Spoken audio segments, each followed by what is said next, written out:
আশা করি আপনারা ভালো রয়েছেন। আজকের আলোচনার বিষয় খুবই একটা গুরুত্বপূর্ণ বিষয় হতে চলেছে। যদি আপনারা আমার চ্যানেলে নতুন হয়ে থাকেন অবশ্যই চ্যানেলটাকে সাবস্ক্রাইব করবেন এবং এসএলএসটি সম্পর্কিত কোনো প্রশ্ন থাকলে কমেন্ট বক্সে অবশ্যই জানাবেন।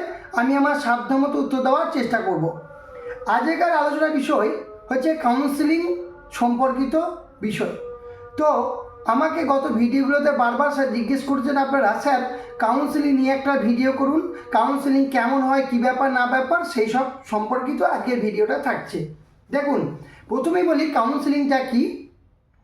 কাউন্সেলিং হচ্ছে যে মেধা তালিকাটা প্রকাশিত হবে, সেই মেধা তালিকাতে আপনি যদি থেকে থাকেন আপনাকে এবং যে স্কুলগুলো রয়েছে, যে সাপোজ বলছি যে ভূগোলে সিট রয়েছে 1900, তো 1900 স্কুল নিশ্চয়ই আছে বলেই তো 1900টা সিট আছে। এই 1900 সিট কিন্তু 1900 স্কুলের একটা পিডিএফ প্রকাশিত হয়ে যাবে, কোন স্কুলে কোন সাবজেক্টের ভ্যাকান্সি খালি রয়েছে, ঠিক আছে, পুরো স্কুলে একটা লিস্ট বের হবে এবং আপনি দেখে নেবেন আপনার পছন্দ মতন যে স্কুলগুলো, আপনি পুরো লিস্টটা পড়বেন। পুরো লিস্টগুলো পড়ার পর কিন্তু কী হবে যে আপনি আপনার পছন্দের মতন 10টা স্কুলকে আপনি মার্ক আগে থেকেই করে নেবেন, পিডিএফটা থেকে করে নেবেন, ঠিক আছে। এবার কি হবে, দিয়ে আপনাকে যেতে হবে নিবেদিতা ভবন বা যেখানে এসএসসি জায়গা মানে বলবে সেখানে আপনাকে যেতে হবে। ওইখানে যাওয়ার পর কী কী এবার ডকুমেন্টস রাখবে, ডকুমেন্টস কী কী লাগবে সেটা হচ্ছে কি সেটাও এসএসসি বলে দেবে। তাও ধরে রাখেন যে অ্যাডমিট কার্ড থেকে শুরু করে যে ওরা যে লেটারগুলো পাঠাবে নিশ্চয়ই কাগজপত্র তখন কিছু দেবে, এই কাগজপত্র নিয়ে ওটা কোনো সমস্যা নেই, যেগুলো বলবে নিয়ে যাবেন এবং সবটা আপনার কাছে থাকছি। নিয়ে যাওয়ার পর কিন্তু কী হবে, কাউন্সেলিং শুরু হবে। এবার কাউন্সেলিংটা কেমনভাবে হবে, প্রথমেই কী হবে যে প্রথমেই বলে রাখি কাউন্সেলিংটা কিন্তু জেনারেল থেকে শুরু হবে। তো জেনারেল থেকে কাউন্সেলিং যদি শুরু হয় তাহলে 1 2 3 4 5 6 করে যা র্যাঙ্ক রয়েছে সেইভাবে র্যাঙ্ক অনুসারে হবে। তাই প্রথমেই যদি জেনারেল থেকে হয়, এবং এটা বলে রাখি 2016 সালে কিন্তু মাল্টিপ্লাই র্যাঙ্কিং হয়েছিল। তো আশা করছি এই বছরও মাল্টিপ্লাই র্যাঙ্কিংই হবে। তো মাল্টিপ্লাই র্যাঙ্কিং তাহলে কী হবে, একই ব্যক্তির 2 3 4 জায়গায় নাম থাকবে প্রথম কাউন্সেলিংয়ে বলছি। দিয়ে এবার কী হবে, সেই ব্যক্তির নাম 2 3 জায়গায় থাকলে মানে কাস্টের, যদি কাস্টের ব্যক্তি হয়, কাস্টের ব্যক্তি জেনারেলে যদি ডাক পায় তার 3 4 জায়গায় নাম থাকবে, যে যেখানে পাবে। যাই হোক, তো 2 জায়গায় মাল্টিপ্লাই জায়গায় নাম থাকলো। এবার কি হবে যে সে ব্যক্তি প্রথমে শুরু হলো রোল নাম্বার মানে র্যাঙ্কিং নাম্বার 1 টিঙ্কু ঘোষাল 1 নম্বর র্যাঙ্কিং করেছে। প্রথমে আমি সুযোগ পাবো, আমার যে 9টা বা 10টা স্কুল চয়েস করে গেছি নেওয়ার জন্য, সেই 10টা স্কুলকে আমি আমার মতন স্কুলটা নিয়ে নেবো। স্কুলটা নেওয়ার পর কী হবে, সঙ্গে সঙ্গে বোর্ডে ডিসপ্লে উঠে যাবে যে এই স্কুলটা বুকড হয়ে গেল। সাপোজ বলছি যে কাটোয়ার কেডিআই স্কুলটাকে আমি নিলাম, তো কেডিআই স্কুল কিন্তু ওপরে বলে দেবে কেডিআই স্কুলে ভূগোলের সিট বুকড হয়ে গেল। এবার আপনার লিস্টে, পছন্দের লিস্টে যদি কেডিআই স্কুল থাকে তো আপনি তখন লিস্টটাকে কেটে দেবেন যে ওই পছন্দের স্কুলটা আপনার পছন্দের স্কুল চলে গেল। এবার কি হবে, তাহলে এবার এক জেনারেল একটা সিট ভর্তি হয়ে গেল। 2 নম্বর ব্যক্তি প্রিয়া দাস, কী হয়েছে, প্রিয়া দাস এসসি মহিলা এবং তার নাম 4 জেনারেলে ডাক পেয়েছে ভালো নাম্বার থাকার জন্য, তখন প্রিয়া দাসের 4 জায়গায় নাম থাকলো। যদি মাল্টিপ্লাই র্যাঙ্কিং কথা বলছি যে 2016 সালে হয়েছিল, যেটা থাকলো প্রিয়া দাসের থাকলো SC male female, SC female এবং general male female, general female 4 জায়গায় নাম থাকলো। এবার প্রিয়া দাস দেখলো আমি এখানে 2 নম্বরে রয়েছি এবং আমার অন্য জায়গাতে আমার র্যাঙ্ক আরও প্রথমের দিকে রয়েছে, তো প্রিয়া দাস যাও যেখানে বুঝবে সুবিধা মতো জায়গাতে কিন্তু নিয়ে নেবে। যদি প্রিয়া দাস কী করে তার এসসির ক্যাটাগরি থেকে মেল ফিমেল থেকে একটা সিটকে সে নেয়, ঠিক আছে, যেহেতু তার কাছে রাইট রয়েছে, তার 4 জায়গায় নাম থাকছে মাল্টিপ্লাই র্যাঙ্কিং অনুসারে বলছি, তখন কিন্তু বলে দেবে যে এসসির যে স্কুলটা রয়েছে সেই স্কুলটা কিন্তু বুকড হয়ে গেল। তো উঠে পড়বে যে দাসপাড়া হাই স্কুলে এসসির যে শিক্ষকতা মানে এসসি যে সিটটা ছিল ওটা কিন্তু বুকড হয়ে গেল, ঠিক আছে।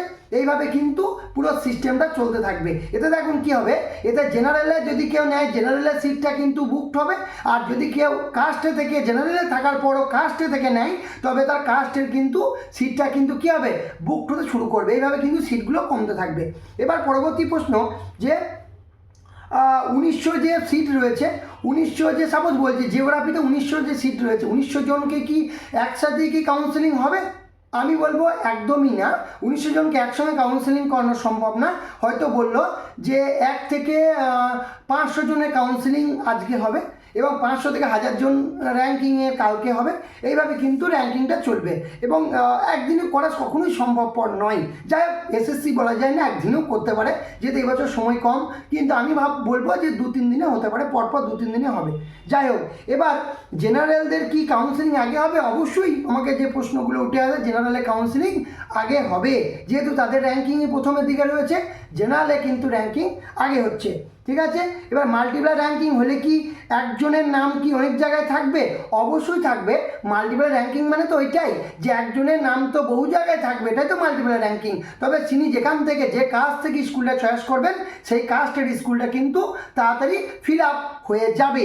যাই হোক, পরবর্তী প্রশ্ন, কাউন্সিলিং কটা হয় এবং ইন্টারভ্যাল কতদিনে হয়? দেখুন, 2016 সালে কিন্তু 7টা কাউন্সিলিং হয়েছিল এবং কাউন্সিলিংয়ের ইন্টারভ্যাল বলা খুবই মুশকিল, কারণ এসএসসি এবছর পুরো প্রসেসটা তো তাড়াতাড়ি কমপ্লিট করতে চাইছে, তো বলা খুবই মুশকিল। তবে আমি একটা কথাই বলবো, 2016 সালে এমন ঘটনা ঘটেছে যে 1 সপ্তাহের মধ্যেও হয়তো কাউন্সিলিং, দ্বিতীয় কাউন্সিলিং এনেছিল।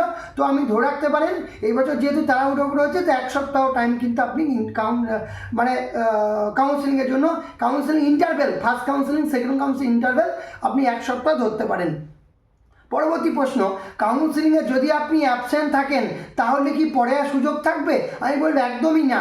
কারণ বিবেচনা করে দেখুন, যে কাউন্সিলিংয়ে আপনি অ্যাবসেন্ট রয়েছেন বলেই তো সেই সিটটাকে টালি করে, এবং টালি করে, বা যারা জেনারেলে থাকার পর এসসিতে নিয়ে নিচ্ছে, তখন জেনারেল সিট খালি হচ্ছে, বা যারা অ্যাবসেন্ট থাকছে, এইসব বিবেচনা করেই তো দ্বিতীয় লিস্ট বের হচ্ছে। তো আপনি যদি কাউন্সিলিংয়ে অ্যাবসেন্ট থাকেন তাহলে সেই সিটটা তো পরবর্তী ব্যক্তি দ্বিতীয় কাউন্সিলিংয়ের জন্য অ্যালটমেন্ট হয়ে যাচ্ছে, তো আপনার নাম আর কী করে থাকবে? তবে কিন্তু যেদিন কাউন্সিলিং হবে আপনার কিন্তু ওই দিন যেতে হবে। যাই হোক, এটা গেল প্রশ্ন, আপনি উত্তরটা আশা করি পেয়েছেন। পরবর্তী প্রশ্ন, যে জয়েনিং কতদিনের মধ্যে করতে হবে? এটাও দেখুন, যে জয়েনিং বলতে গেলে আপনাকে ওরা একটা যেদিন কাউন্সিলিং হবে সেদিন ওনারা একটা রিকমেন্ডেশন লেটার আপনাকে দেবে, এবং আরেকটা রিকমেন্ডেশন লেটার আপনি যে স্কুলে নির্বাচন করবেন সেই স্কুলে কিন্তু চলে যাবে। এবার আপনাকে হয়তো ওরা টাইম দেবে যে 1 মাসের মধ্যে জয়েনিং করুন, ঠিক আছে, 1 মাসের মধ্যে জয়েনিং করুন, বা 20 দিনের মধ্যে জয়েনিং করুন, ঠিক আছে, এরকম টাইম দেবে। এবার দেখা গেল যে আপনি প্রথম লিস্টের চাকরি পেয়ে গেলেন, মানে পেলেন আর কি, নাম পেলেন, স্কুল অ্যালটমেন্ট হয়ে গেল, কিন্তু আপনি 1 মাসের মধ্যে আপনি কি করছেন বলুন তো, যে জয়েনিং করছেন না, সেই খবরও নিশ্চয়ই এসএসসির কাছে চলে যাবে, এবং এসএসসি সেগুলোকে পরবর্তী ফেজগুলোতে যে কিন্তু ওগুলো অ্যাড করে, যে ওই জায়গাতে উনি জয়েনিং করেননি অ্যাপয়েন্টমেন্ট পাওয়ার পরও, তখন কিন্তু কি হবে, যে আপনাকে কি হবে, আপনার সিটটাকে ক্যান্সেল হয়ে গিয়ে নতুন করে আবার ভ্যাকান্সি, ওই আবার নতুন করে যে পরবর্তী কাউন্সিলিংয়ে ওই সিটগুলো অ্যাড হয়ে যাবে। তার মানে কী করতে হবে, রেকমেন্ডেশন লেটার দুটো পেলে আপনি একটা পাবেন, যে স্কুলে যাবেন সেই স্কুলে একটা চলে গেল, এবং কিছুদিন পর আপনাকে আবার ওরা আসতে বলবে নিবেদিতা ভবন গিয়ে আপনি কিন্তু কী হবে, অ্যাপয়েন্টমেন্ট লেটারটা কালেক্ট করবেন, কালেক্ট করে আপনাকে নির্দিষ্ট যে একটা সময় দেবে, 1 মাসের মধ্যে হোক বা যাই হোক, বা 20 দিনের মধ্যে হোক, গিয়ে জয়েনিং করবেন। জয়েনিং যদি না করেন তাহলে আপনার সিটটা ক্যান্সেল হয়ে গিয়ে অন্য একজনের আবার কিন্তু সেই জায়গায় কাউন্সিলিং হয়ে চাকরি পাবে। পরবর্তী প্রশ্ন, যে স্কুলে জয়েনিং করবেন সেই স্কুলে কি আগে থেকেই জানতে পারবে যে এই টিচার আসছে? দেখুন, যে আপনি যে স্কুলে জয়েনিং করবেন সেই স্কুলে কিন্তু কী হবে বলুন তো, একটা রেকমেন্ডেশন লেটার চলে যাবে যে এই নামক ব্যক্তি ওই আপনার স্কুলে এসে জয়েনিং করবে বা টিচারের সুযোগ পেয়েছেন। নইলে যে কাউকে কেন দেবে বলুন তো? যাই হোক, তো সেই স্কুল আগে থেকে জেনে যাবে যে স্কুল আমার কাছে এই নামক টিচারটা আসছে, মানে কাউন্সিলিং হওয়ার পরে বলছি, জেনে যাবে, বা ডিআইএসের মাধ্যমে কিন্তু জেনে যাবেন। যাই হোক, পরবর্তী প্রশ্ন, 1900 যে স্কুলের লিস্ট আপনার হাতে থাকবে তার মধ্যে যেটা লক হয়ে যাবে সেটা কি বোর্ডে দেখাবে? দেখুন, যেটা 1900 ভূগোলে 1900 সিট আছে, 1900 সিটটার কিন্তু যেটা আপনি পিডিএফ আকারে নিয়ে যাবেন সেইটা কিন্তু কী হবে বলুন তো, 5টা বা 10টা পাতা যেটা নিয়ে যাবেন, বা আপনার পছন্দের মতো স্কুলগুলো যেটা আপনি নিয়ে যাবেন, যাই করুন না কেন, সেটাই বোর্ডে উঠে যাবে যে লকড হয়ে গেল ওই স্কুলটা, অথবা মাইকিং করে বলে দেবে যে কাটোয়ার কেডিআই স্কুল টিঙ্কু ঘোষাল কিন্তু নিয়েছে, তো ওটা লক হয়ে গেল।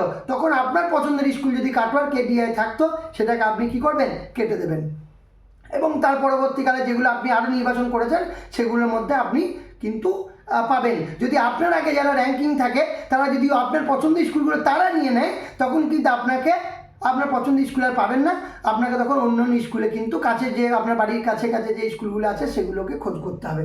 যাই হোক, পরবর্তী প্রশ্ন, কী কী ডকুমেন্ট নিয়ে যেতে হবে? দেখুন, কী কী ডকুমেন্ট নিয়ে যেতে হবে এটা কিন্তু এসএসসি আপনাকে জানিয়ে দেবে, যে ওই ওয়েবসাইটে জানিয়ে দেবে, এটা নিয়ে কোনো চিন্তা করার কারণ নেই। তবে যেগুলো আপনার যে লাগছে, যে ভেরিফিকেশন আশা করি সেগুলো নিয়ে যেতে হবে, এবং এবং নিশ্চয়ই ওনারা একটা লেটার টেটার দেবেন, সেগুলো নিয়ে যেতে হবে। সো এটা নিয়ে চিন্তা করার কোনো কারণ নেই। পরবর্তী প্রশ্ন, র্যাঙ্ক ওয়াইজ কাউন্সেলিং হবে? অবশ্যই অবশ্যই। র্যাঙ্ক তো জেনারেল থেকেই আগে থাকছে, জেনারেল ছেলেদেরই আগে র্যাঙ্কিং থাকবে, তো জেনারেল থেকে র্যাঙ্কিং শুরু হবে এবং স্কুল নির্বাচন করার সুযোগ কিন্তু জেনারেলটা আগে পাবে। যাই হোক, পরবর্তী প্রশ্ন, স্কুল কি আগে থেকে ঠিক করা থাকে যে এটা SC school, ST school, SC বা এসটি সিট রিজার্ভেশন আছে এই স্কুলে? একদমই ঠিক। আপনি যখন যে সিটটা যদি মানে যে সিটটা বেরিয়েছিল চাকরি ছেড়ে, দেখতে পাবেন যে জেনারেলে হয়তো 2000 সিট রয়েছে, এসসির 1000 রয়েছে, এসটির 500 রয়েছে। তা সেইগুলো যদি স্কুল অনুসারে না হয় তো ওনারা কী করে সেটাকে শর্টেজ করলেন? তো কিন্তু সাপোজ বলছে আমি কাটোয়ার কেডিআই স্কুল নিতে চাইছি, কিন্তু কাটোয়ার কেডিআই স্কুল যদি জেনারেলে ভ্যাকান্সি থাকে, যেহেতু আমি জেনারেল ক্যান্ডিডেট, তবেই তো আমি পাবো। আর যদি সেটা জেনারেলের জন্যে কাটোয়ার কেডিআই স্কুল না থাকে, যদি এসসি সিট বুকিং থাকে, তখন কিন্তু কী হবে যে এসসির যে ব্যক্তি তিনি পাবেন ওই স্কুলটা। সাপোজ বলছি 5 নম্বরে থাকা ব্যক্তি তিনি কী করলেন যে কাটোয়ার এসসি স্কুল মানে কাটোয়ার কেডিআই স্কুল এসসি ক্যাটাগরিতে আছে, তখন উনি এসসি ক্যাটাগরি থেকে যে তার প্রিয় স্কুলে পাওয়ার জন্য এসসিতে সিটটাকে রিজার্ভেশন করবেন বা এসসিতে গিয়ে স্কুলটাকে নির্বাচন করবেন। নিশ্চয়ই বুঝতে পেরেছেন, যেহেতু সে জেনারেল ডাক পেয়েছে কাস্টে থাকার পরও, তো তার কাছে সেই অধিকার তো অবশ্যই রয়েছে যে কাস্ট থেকে স্কুল চয়েস করতে পারে। যাই হোক, প্রশ্নগুলো নিশ্চয়ই বুঝতে পেরেছেন। আর কোনো রকম প্রশ্ন যদি থাকে কাউন্সেলিং সম্পর্কিত অবশ্যই জানাবেন, আমি উত্তর দেওয়ার চেষ্টা করব। তবে আর তো কিছু প্রশ্ন তো আমার মনে পড়ছে না, জাস্ট এগুলোই কাউন্সেলিংয়ে নিয়ে হয়। তবে একটা কথা, যেহেতু পুরোটাই আমি 2016 সালের অভিজ্ঞতা থেকে বললাম, তবে এই বছর 25-এ কী ঘটনা ঘটবে এটা কিন্তু একমাত্র এসএসসি আর সময়ই উত্তর দেবে। যদি যদি যদি যেহেতু কোর্টে অনেক